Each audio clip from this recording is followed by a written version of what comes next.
陛下的手中掌控神明之权柄。Welcome back guys. Baik lagi bersama Bang Frank. Gimana kabar kalian? Semoga dalam kondisi sehat-sehat aja ya. Nah, seperti biasa di hari Kamis yang penuh bahagia ini, kita akan kembali melanjutkan pembahasan alur cerita kisah perjalanan Putrajaya alias Long Hao Chen. Dimana lagi kalau bukan di series Donghua Throne of Steel episode 125 ya guys ya. Tapi sebelum itu, Mimin rekap santuy dulu part sebelumnya. Walaupun dalam aksi melarikan diri, Hao Chen berhasil menemukan kapal terbang sebagai transportasi menuju benteng pertahanan aliansi pemburu iblis dan terhindar dari kejaran kelima pemimpin klan iblis. Namun ternyata, hal itu tidaklah bertahan cukup lama, di mana Paimon sudah mengamati pergerakan tim Hao Chen, bahkan langsung menghancurkan kapal tersebut. Terus gimana sih keseruan dan kelanjutan di pembahasan hari ini? Jadi kuilah cari posisi rebahan yang paling nyaman, simetriskan pandangan kalian, inilah waktunya kita baku hantam.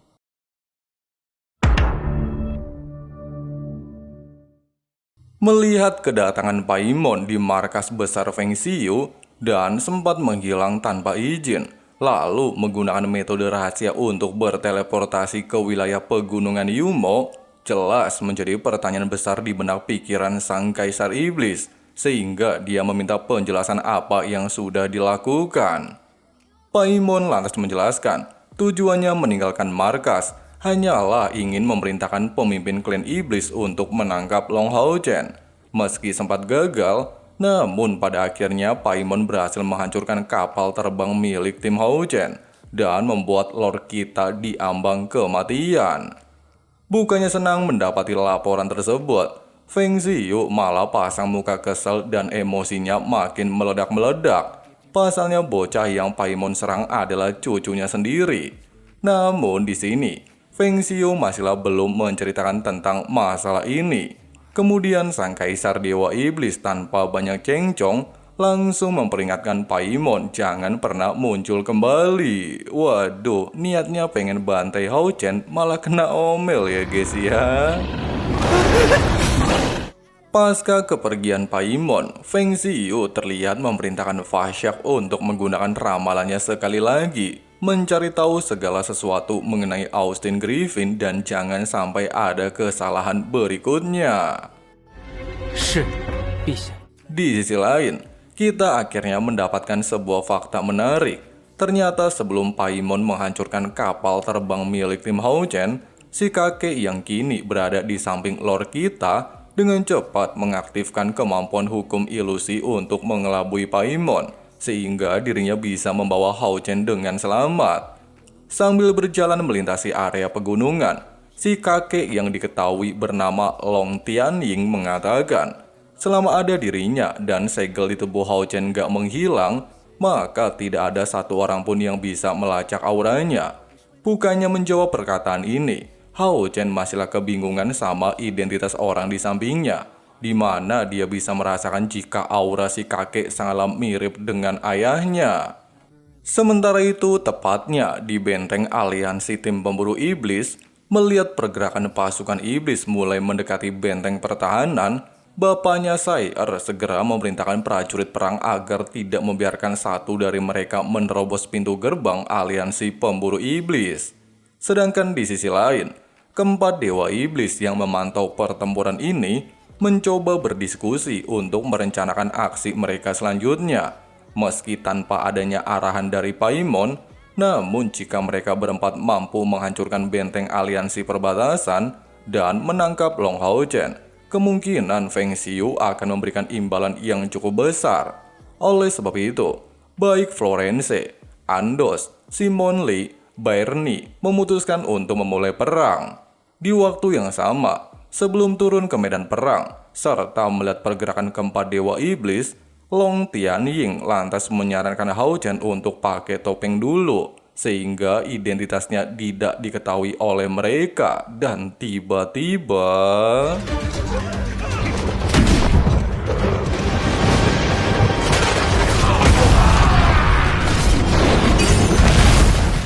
Meski aksi heroik yang dilakukan si kakek sempat membuat keempat dewa iblis tercengang, serta menimbulkan pertanyaan besar di benak prajurit perang, tapi di samping itu, Simon Lee, Florence, Andos, dan juga Bairni yang gak terima sama kejadian barusan terlihat memulai serangan.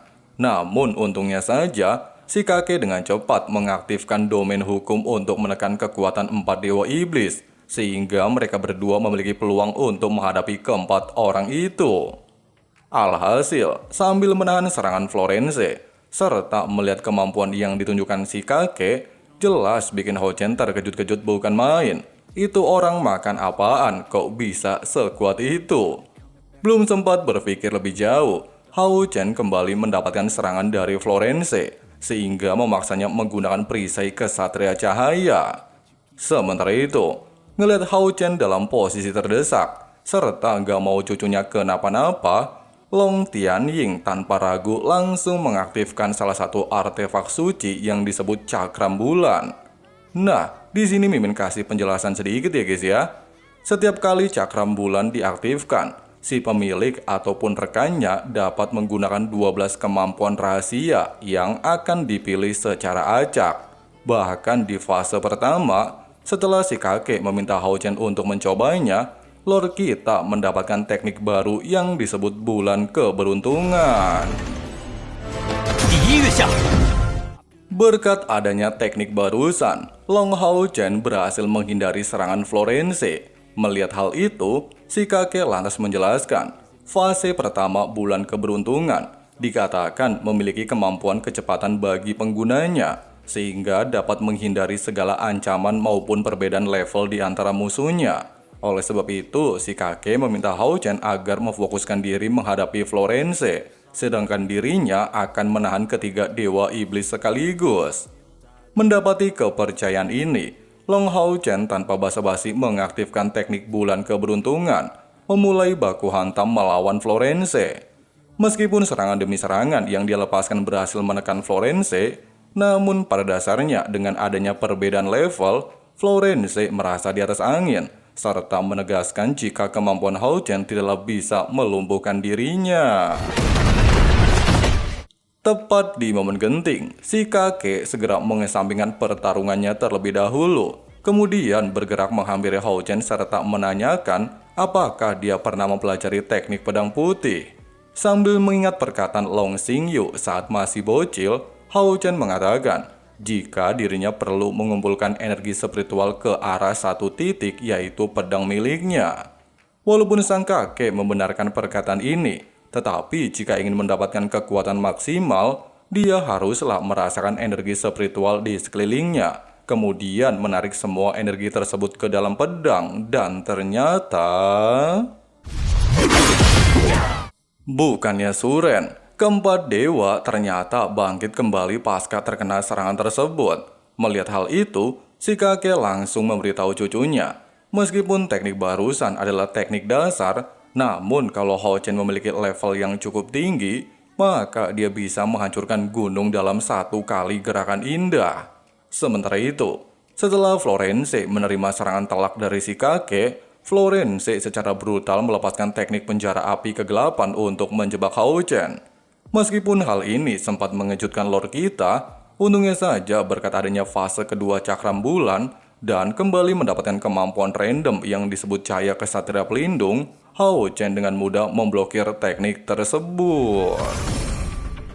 Merasakan kekuatannya meningkat sangatlah pesat serta mampu menandingi kemampuan Florence, Hao Chen dengan penuh percaya diri segera menuntaskan pertarungan tersebut.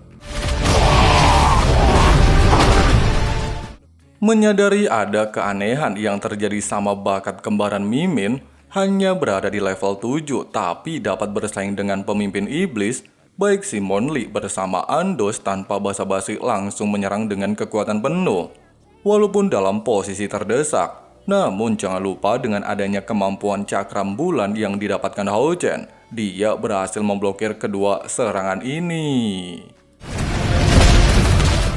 Merasa belum cukup puas dengan kedua rekannya, Florence secara nekat bergegas menuju ke arah Hao Chen sambil menggunakan teknik pamungkas yang disebut tengkorak api kegelapan. Dan ternyata...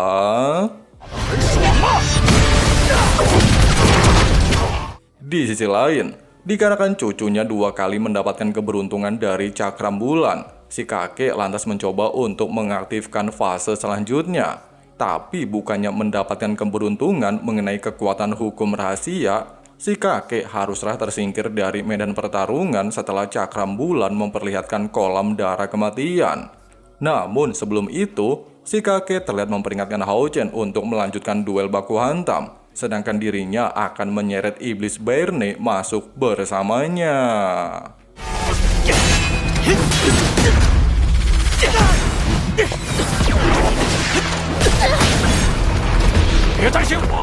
Tidak berselang lama, menyadari inilah kesempatan mereka mengakhiri hidup sang MC, baik Simon Lee, Florence, dan juga Andos langsung mengombinasikan ketiga kemampuan mereka agar menciptakan kekuatan luar biasa hebat. Sedangkan Hao Chen dengan cepat mengaktifkan teknik perisai Guardian Knight memblokir serangan ini. Untungnya saja, di momen krusial, di saat Hao Chen tidak lagi mampu bertahan di bawah aura tekanan yang dikerahkan 3 pemimpin iblis, cakram bulan tiba-tiba saja aktif kembali, sehingga Hao Chen mencoba untuk menggunakan teknik hukum rahasia selanjutnya, dan tiba-tiba... Nah, ternyata hukum rahasia cakram bulan memiliki efek penyembuhan dan membalikan luka yang dialami Hao Chen sebelumnya, sehingga mengakibatkan ketiga dewa iblis ini mendapatkan serangan balik. Di waktu yang sama, menyadari inilah peluang menuntaskan balas dendamnya, Hao Chen dengan cepat melepaskan pedang suci tepat ke arah Florence.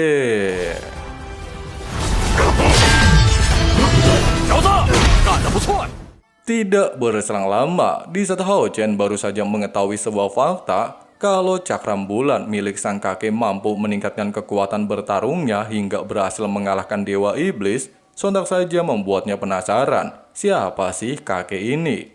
Namun belum sempat berpikir lebih jauh, topeng yang terpasang di wajah Hao Chen tiba-tiba lepas, sehingga identitasnya penyamarannya terbongkar. Melihat pemuda yang dari tadi melawan mereka adalah Hao Chen, baik Florence, Simon Lee, dan Andos pada awalnya memutuskan untuk melarikan diri, serta melaporkan kejadian ini kepada Kaisar Dewa Iblis Feng Xiu. Namun belum sempat meninggalkan area medan pertarungan, si kakek tanpa pikir panjang langsung mengaktifkan tahta ketertiban dan hukum. Waduh.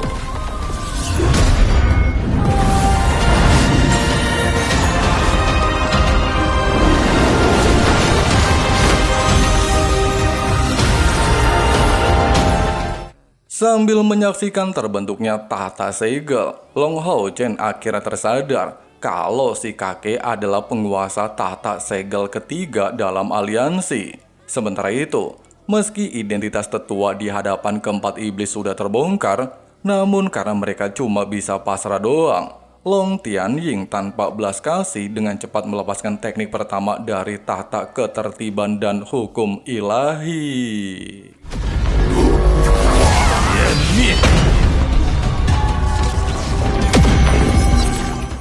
Nah, dikarenakan 4 mahkota iblis bertujuan meninggalkan area ini, sang kakek langsung menghancurkan mereka satu persatu. Bedah, ini kakek overpower sekali ya guys ya. Alhasil pasca kejadian barusan, si kakek tiba-tiba saja menghampiri Long Hao Chen serta mengatakan jika cucunya memiliki keberuntungan yang cukup tinggi. Pasalnya berkat kemampuan 3 hukum bulan, dia berhasil melawan ketiga dewa iblis sekaligus. Dan jika di masa depan Hao Chen bisa mendapatkan 12 kekuatan hukum, besar kemungkinan dia bisa mengalahkan Kaisar Dewa Iblis. Mendapati ucapan tersebut, Hao Chen lantas memberikan hormat sebagai ucapan terima kasih atas bantuan kakek. Namun siapa sangka di tengah-tengah situasi mengharukan ini, si kakek mengungkapkan bahwa dia adalah kakek Hao Chen. Di sisi lain, setelah mengalami luka dalam, Fa Xiao terlihat menjelaskan kepada Feng Xiu. Menurut ramalan yang dia dapatkan, kembaran Mimin ternyata masihlah hidup dan disembunyikan oleh para tetua aliansi. Mendengarkan percakapan tersebut, Agares pada awalnya berniat untuk memimpin pasukan menghancurkan umat manusia dan menangkap Long Hao-chen. Namun Vasak segera menghentikan tindakan ini dengan alasan kalau umat manusia ternyata menyembunyikan keberadaan pasukan elit, sehingga bukanlah waktu yang tepat untuk memulai perang.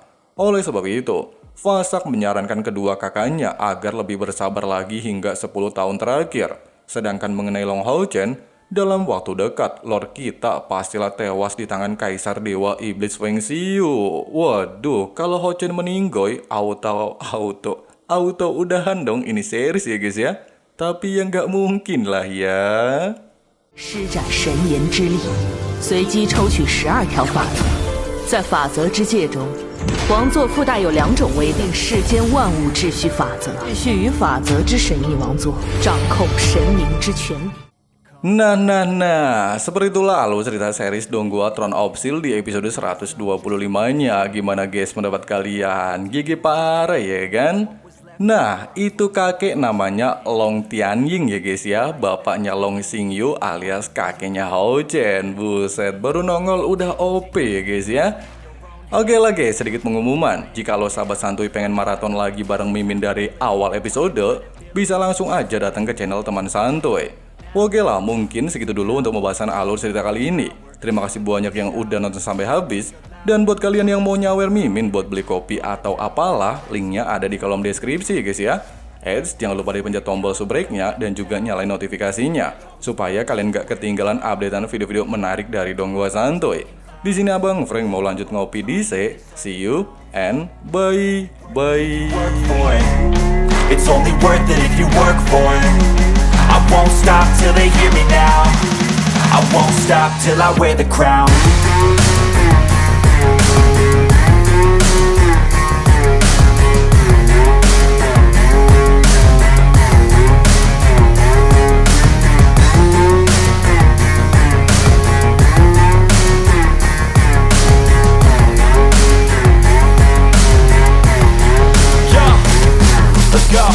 I'm just telling you to fight for your dreams, but it's not what it seems. Man, it's hard to be seen when everybody wants to be king. Yeah, they all wanna ring, yeah, we all wanna be free.